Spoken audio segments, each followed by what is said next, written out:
receive about 2,000 phone calls a month in support of the service, but again, it's mostly for first-time users. Support staff is located in Gainesville, 7 to 7. We're on call for emergencies on weekends and holidays. And you know, basically our biggest concern is around bid submission time. Is that we're always full staffed around bid submission times, and we know when our agency is about to open bids. Does it work? I talked about how it works. Now, does it work? It was launched in '97. It's in production in 32 states now, 42 agencies. Usage data, we have more than 6,000 bidders bidding through BidXpress on a monthly basis. So far, it's processed over 140,000 bids in that 13-year period, which accumulated more than, those bids totaled up more than $470 billion. And that's all been done very securely through our service.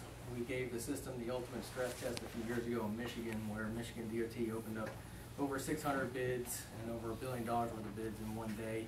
They did it in a couple hours. We're able to post apparent bids that afternoon.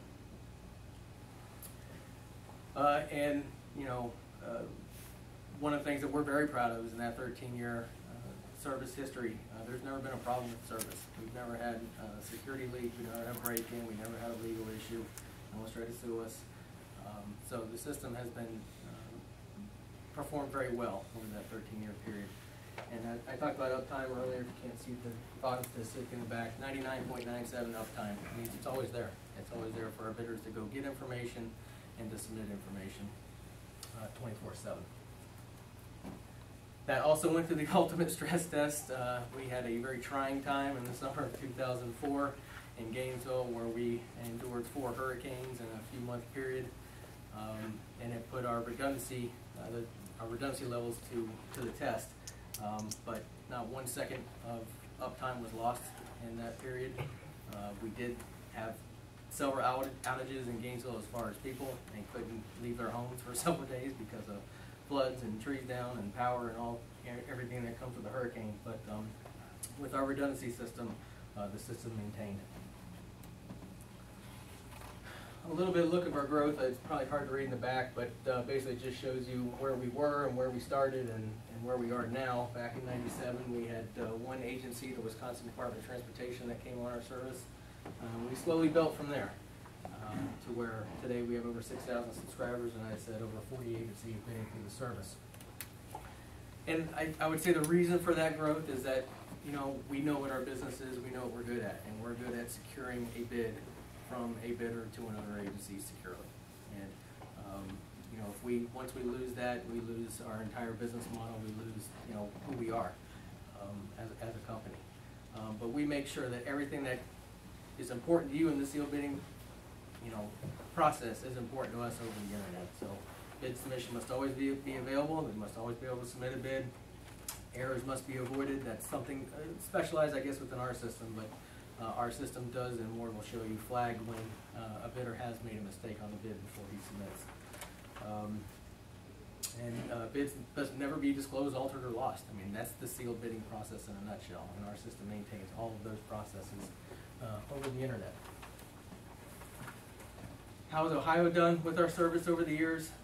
Currently, right now, it's in a couple places: Ohio Department of Transportation and the City of Toledo. Implementation processes are underway in the City of Columbus and Westerville. Westerville should have their first bid opening, I believe, second week in November. Ohio Contractors Association actually advertised that through their last e-newsletter. Almost 400 subscribers in the state of Ohio with 468 unique digital IDs. What does that mean? It means they can bid to different places. A lot of the larger bidding companies in Ohio may bid to Ohio Department of Transportation and the City of Toledo, but maybe Kentucky Department of Transportation, amongst others. ODOT actually mandated BidXpress in 2005. They realized the benefits that they were receiving, which I'll talk about. After going with BidXpress in production in January 2005, and after seeing those benefits, they said, you know what, we're not going to take bids any other way except through the internet. It's just far too convenient for us.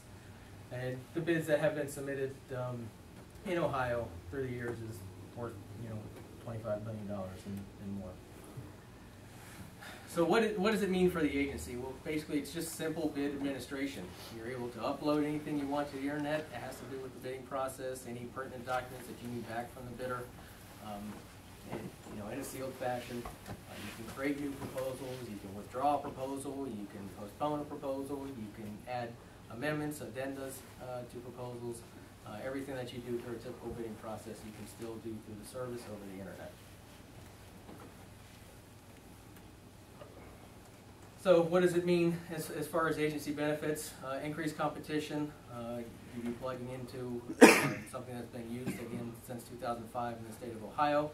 So it's not bleeding edge technology, it's established technology. It's here, it's being used.